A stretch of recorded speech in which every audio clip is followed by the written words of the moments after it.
Students, welcome to my YouTube channel 10th Masti Randhir sir. मैं Randhir sir फिर से आपके लिए संस्कृत का जो है लघुत्तरीय प्रश्न चैप्टर 1 का लघुत्तरीय प्रश्न जो आपका पार्ट 3 होगा, या संस्कृत का फर्स्ट चैप्टर का पार्ट 3 जो होगा। ठीक है, तो मेरे शेर श्रेणियों आप लोग कैसे हैं? उम्मीद करते हैं आप लोग अच्छे हैं और बहुत खुशी से हैं, पढ़ाई में तल्लीनता निभा रहे होंगे, शालीनता को दिखा रहे होंगे, अपने माता पिता के अरमानों को पूरा कर रहे होंगे। चलते हैं, देखते हैं यह जो संस्कृत का चैप्टर 1 का लघुत्तरीय प्रश्नोत्तर होगा। ठीक है, कहा जाता है, क्या कहा जाता है? मोटिवेशन की दुनिया में हम लोग चलते हैं। मोटिवेशन क्या कहता है? कहता है थाम लिया है रास्तों ने तो मंजिल कब तक भागेगी।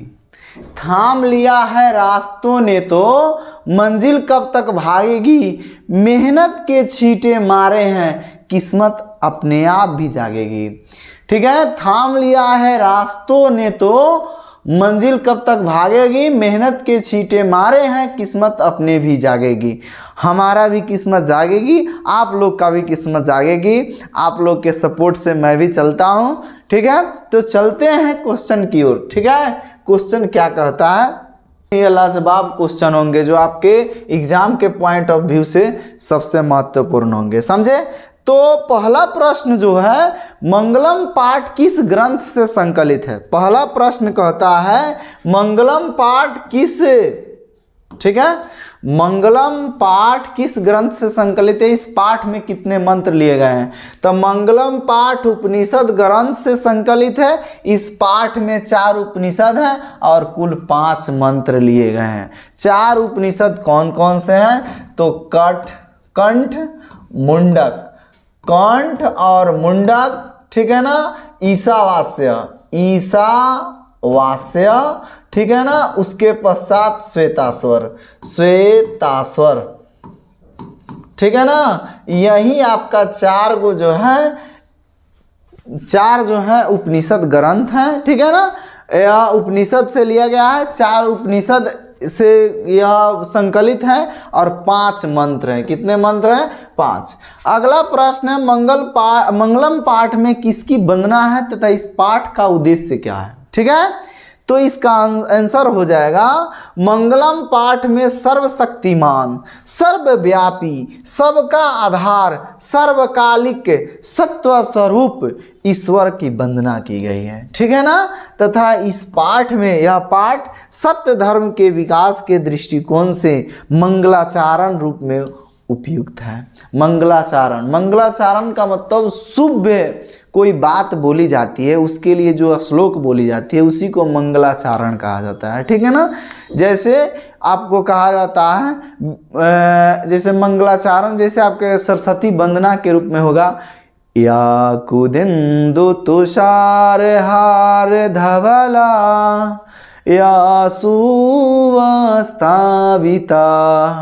या वीणावर दंड मंडित करा, या श्वेत पद्मासना, या ब्रह्मचित शंकरा, प्रविद सदा वंदिता, समपातु सरस्वती, भगवती निषेजापहम्। तो यह मंगलाचरण ऐसे ऐसे, जैसे वक्रतुंड महाकाय सुने होंगे, या ऐसे ऐसे बहुत से मंगलाचरण होते हैं। इसमें भी मंगलाचरण के 5 श्लोक हैं, 5 मंत्र हैं। तो कहा जाता है उपनिषद का क्या स्वरूप है, पठित पाठ के आधार पर स्पष्ट करें। तो उपनिषद वैदिक वाङ्मय का अभिन्न अंग है। ठीक है ना, वैदिक वैदिक किसे कहते हैं? वेद का विशेषण वैदिक होता है। वैदिक यानी वेदों से रिलेटेड जो बात होती है उसे वैदिक कहा जाता है। इसमें दर्शन शास्त्र सिद्धांतों का प्रतिपादन किया गया है। सर्वत्र परम पुरुष परमात्मा का गुणगान किया गया है। परमात्मा के द्वारा यह संसार व्याप्त है और अनुशासित है। सत्य की प्रकाष्ठा ही ईश्वर का मूर्त रूप है, एक रूप है। सत्य तक पहुँचने का, ईश्वर के पास पहुँचने का एक ही मार्ग है, मात्र सत्य है। सत्यमेव जयते नानितम सत्येन पंथो वित्तोदयान। ईश्वर ही सभी तपस्याओं का परम लक्ष्य है, समझे? तो अगला प्रश्न देखते हैं क्या कहता है। अगला प्रश्न मात्र चौथा नंबर प्रश्न, आत्मा का स्वरूप क्या है? पठित पाठ के आधार पर बताएं। तो कठोपनिषद में आत्मा के बारे में बताया गया है, ठीक है ना। कठोपनिषद में आत्मा के स्वरूप का बड़ा ही अपूर्व विश्लेषण किया गया है। आत्मा मनुष्य के हृदय रूपी गुफा में अवस्थित है। यह अणु से भी सूक्ष्म है, यह महान से भी महान है। इसका रहस्य समझने वाला सत्य का अन्वेषण करता है और वह शोक रहित रहता है, ठीक है ना। तो इसीलिए कहा जाता है अनोनियान महतो मह्यान आत्मस्य जंतु निहितो गयाम। आत्मा जो है मनुष्य के हृदय रूपी गुफा में अवस्थित है। समझे। अगला 5वां चैप्टर मंगलम पाठ का 5 वाक्यों में परिचय दें। तो इस पाठ में 4 मंत्र हैं, कर्मशः, ईशावास्य, मुंडक, कठोपनिषद और श्वेताश्वर। ये 5 श्लोक जो होते हैं हमको ज्ञान देते हैं और ज्ञान के माध्यम से बताते हैं सत्य क्या है, आत्मा क्या है, ठीक है ना। उसके पश्चात ज्ञान क्या है और वेद क्या है, इसके बारे में बताता है। यानी कर्मशः, ईशावास्य, कंठ, मुंडक तथा श्वेताश्वर नामक उपनिषद से विशुद्ध आध्यात्मिक ग्रंथ के रूप में उपनिषदों का महत्व है। इन्हें पढ़ने से परम सत्ता के प्रति श्रद्धा उत्पन्न होती है, सत्य के अन्वेषण की प्रवृत्ति होती है, ठीक है ना। उसके पश्चात तथा आध्यात्मिक खोज की उत्सुकता होती है। उपनिषद ग्रंथ विभिन्न वेदों से संबंध रखता है, इसीलिए उपनिषद हमारे जीवन के लिए बहुत अच्छे ग्रंथ को देखा जाता है, आध्यात्मिक ग्रंथ है यह। समझे। उपनिषद का अर्थ गुरु के समीप शिक्षा ग्रहण करना, ठीक है। अगला प्रश्न कहता है महान लोग संसार रूपी सागर को कैसे पार करते हैं, ठीक है ना। महान लोग संसार रूपी सागर को कैसे प्राप्त करते हैं? तो श्वेताश्वर उपनिषद में ज्ञानी लोग और अज्ञानी लोग में अंतर स्पष्ट करते हुए महर्षि वेद व्यास कहते हैं, ये वेद व्यास का रचना है जो मंगलम चैप्टर है, कि अज्ञानी लोग अंधकार स्वरूप और ज्ञानी प्रकाश स्वरूप होते हैं। अज्ञानी जो होते हैं वह अंधकार स्वरूप होते हैं और ज्ञानी प्रकाश स्वरूप होते हैं। समझे।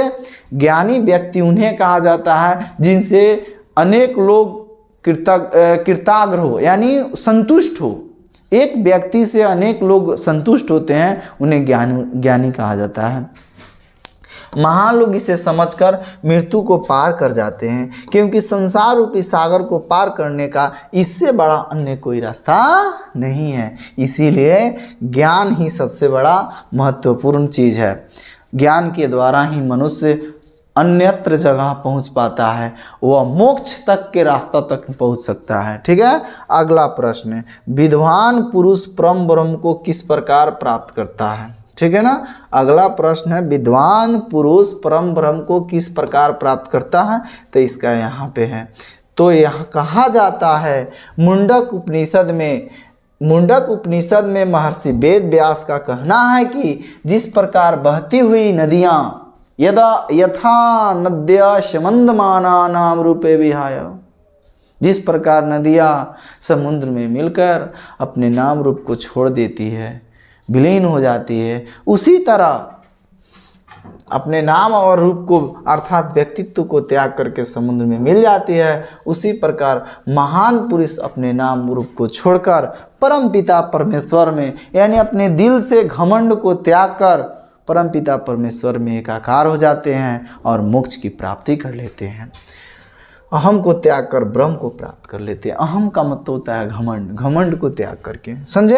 अगला प्रश्न है मंगलम पाठ के आधार पर सत्य की महत्ता का प्रकाश डालें। तो सत्य की महत्ता कहा जाता है हिरण्येन पात्रेण सतस्य पिहितं मुखम तत्वपुषाणाम पावेन सत्य धर्माय दृष्टये। हे प्रभु, सत्य का मुख सोने जैसे पात्र से ढका है, अतः इस सत्य की प्राप्ति के लिए मन से माया मोह को त्याग करना पड़ेगा। तो वहीं सत्य की महत्ता का वर्णन करते हुए महर्षि वेद व्यास कहते हैं कि हमेशा सत्य की ही जीत होती है। सत्यमेव जयते नानृतम सतेन पंथो विद्योदयान। मिथ्या कदापि नहीं जीतता है। मिथ्या यानी असत्य, यानी झूठ। सत्य से ही देवलोक का रास्ता प्रशस्त है। मोक्ष प्राप्त करने वाले ऋषि लोग सत्य को प्राप्त करने के लिए देवलोक जाते हैं, क्योंकि देवलोक सत्य का खजाना है। समझे। तो यही आपका प्रश्नोत्तर रहा, समझे। आपके संस्कृत का फर्स्ट चैप्टर का अगला दिन 2 चैप्टर का, अगला वीडियो 2 चैप्टर का होगा जो पार्ट 1 होगा। तो आप लोग उम्मीद करते हैं हमारी व्यथा बातें आपको समझ में आई होगी।